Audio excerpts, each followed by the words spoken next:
In this bassline breakdown video, I'm going to teach you Didn't You Know by Erykah Badu, played by Pino Palladino. This is an absolutely incredible bassline, actually played by Barry Coleman on tChaKnow Blues' original Dreamflower. You're going to learn a lot here. I'm going to teach you the tone, the theory behind the bassline, of which there are two of them, some of the techniques going on, the style, the form of the tune, and what you can learn from this bassline. Let's dive straight in. Let me show you the grooves first, of which there are two. Here is the first one.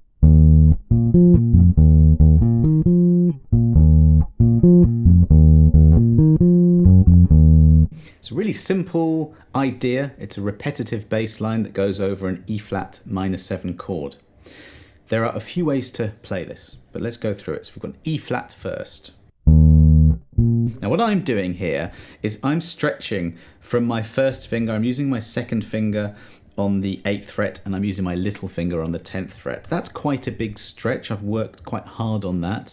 If you can't get there yet, what you can do is a bit more of a hand shift where you go like this. So go first finger, jump to the 10th fret of the D string, or the 8th fret rather, and then you can use your third finger for the 10th on the G string.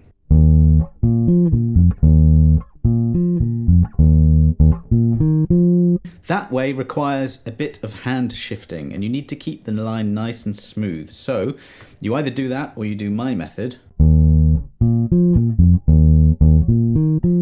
I don't know if that's the way Pino did it, possibly. So we're going first finger here. This is on the E flat. Second finger on the B flat. And then you have your little finger on the F, 10th fret G string. Either way, when you come back down, I'm doing this barring technique, or rolling the finger from the B flat to the F. So you play where that crease is behind that knuckle there, onto the fingertip. If you were shifting, you would do that with the first finger. There's that shift again to the E flat. Second time round, it goes.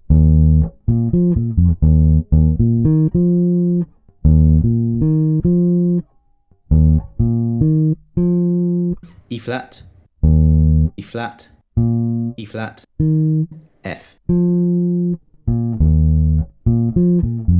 It does that, but at the end is that note. I'll go into the theory of this because it's very interesting later, but that's how that bass line goes. The second one, there are two ways to play it. Here's the first.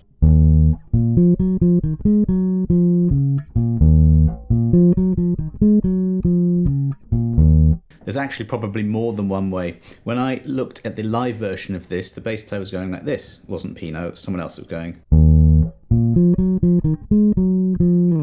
He was doing a slide, which was really cool. The point being, there is always more than one way to play something on the bass, and explore, find the way that works for you. So that's the first way. By the way, you can download all this tab for free and notation. I'll put a link below. If I were playing this live, I'd probably play it the second way, which is like this.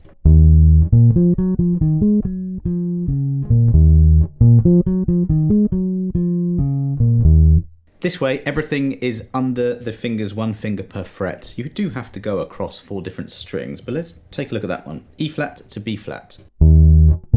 Second finger to little finger. Now, as soon as you're done with that, in fact, my first finger is ready, waiting for this 10th fret F. There it is. And as soon as the second finger is finished with the E flat, my second finger is on its way to the 11th fret. That's how you get efficient technique. Get a finger there before you need it.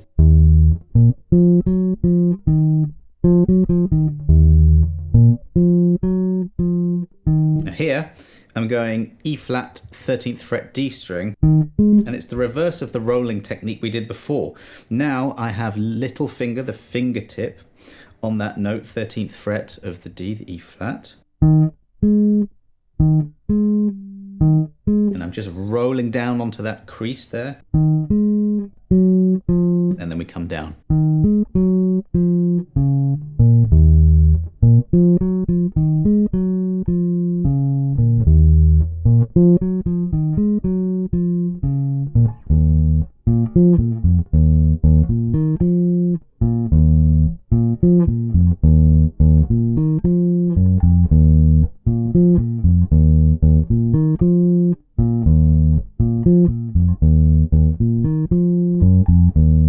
let's take a break to discuss tone. Now, I have a 1968 Fender Precision with flat wound strings on it, and I suspect that's what Pino was using.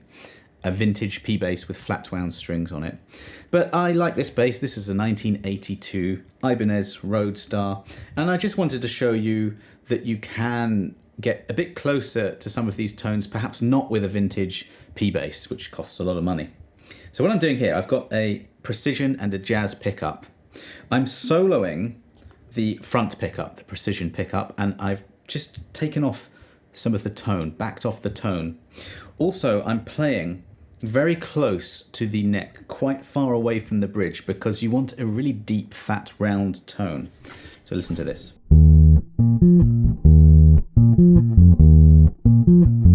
If I were to move my plucking fingers at the back here, so it's good for funk, it thins out the tone a little bit.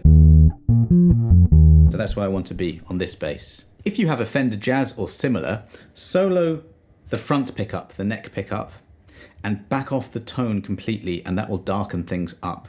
If you put flat wound strings on, that too will achieve a darker tone. I think that's what you want with this. So this bass line just uses pretty simple fingerstyle technique. And that's raking there, watch this. It's where you use one finger to drag across the strings in direction from high to low string. There's a bit of that going on. If you play this way, then you don't have to shift, but if you play like this,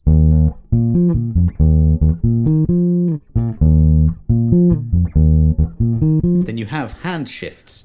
And really what we have here is we have legato technique. That means the notes are played for their full length, they're smooth, and there's no discernible gap between the notes.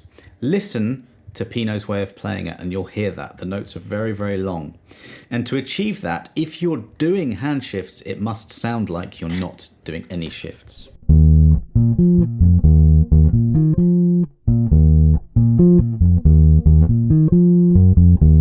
It's a very relaxed, slightly behind the beat feel.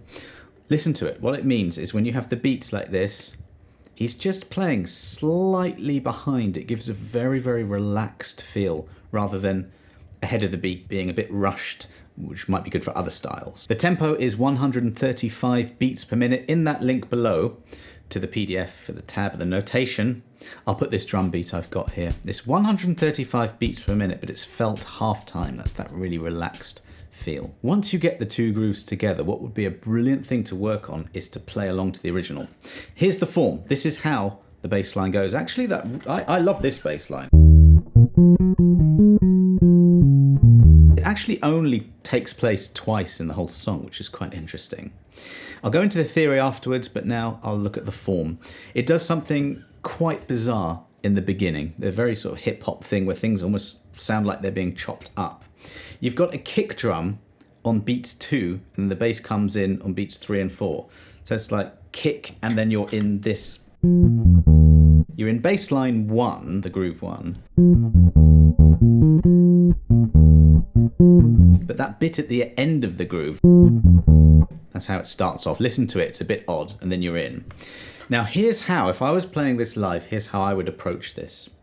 How am I supposed to know when to play each bit? Well, you've got the form here, and I just listened to it and wrote it down.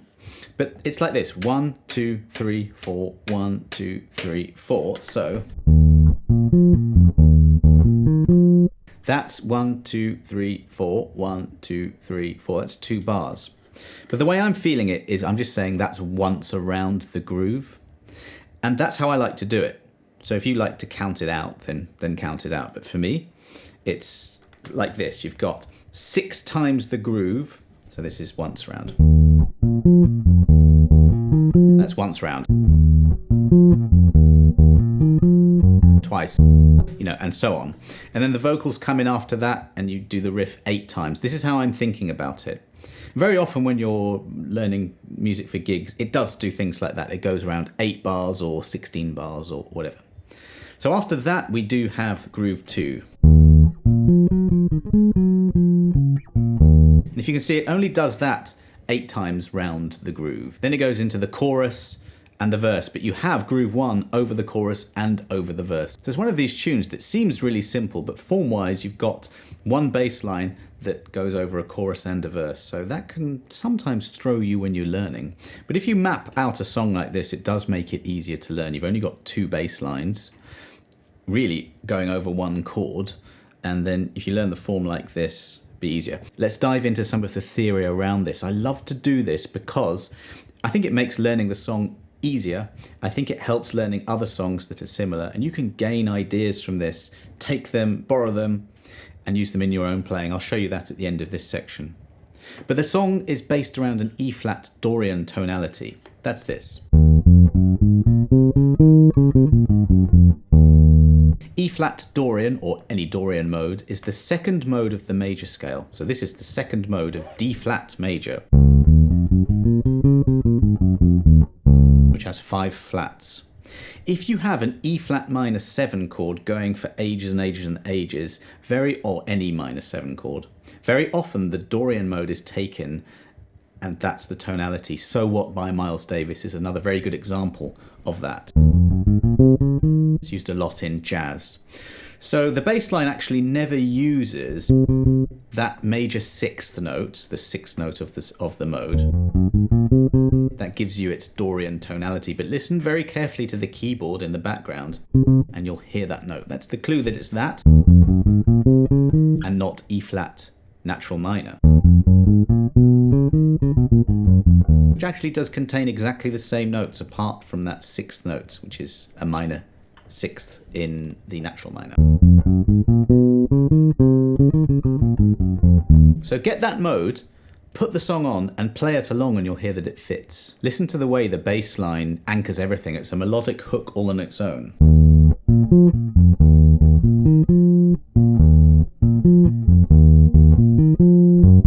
Now it's very, very simple. If we look at the intervals of that first groove, root, that's the 5th. All I'm doing to work this out, by the way, you have the scale, or the mode. Number them 1 to 8. The 1 is the root note, the 8 is the octave, and there are special names for the others. The 3rd is a minor 3rd, but these are intervals, very useful to learn. Very useful to learn the pattern, but more importantly the sound. That's a flat 3rd or a minor 3rd. That's a root to a 5, that's a perfect 5th, or just a 5th. So we've got a root 5 and a 9. Now just those notes on their own.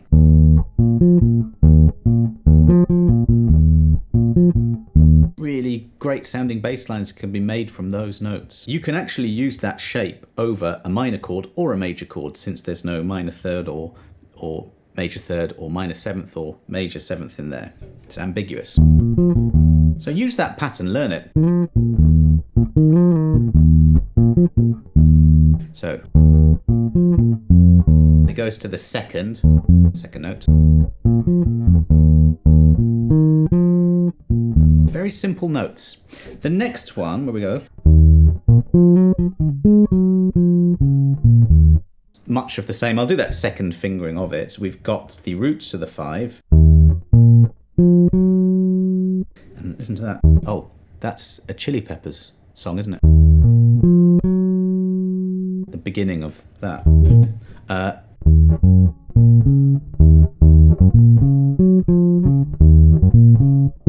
See, this is the thing. I'm hearing a Michael Jackson bass line there.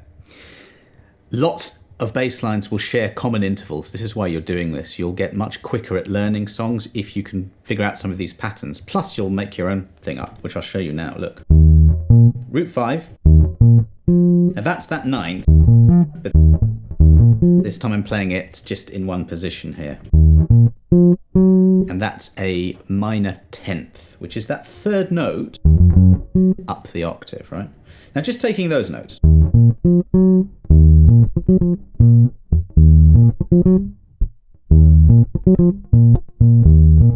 See how you can make bass lines up using these ideas, borrowing these ideas? Let's move this actually. In this song there's only one chord. I'm going to go down 3 frets and do the same thing.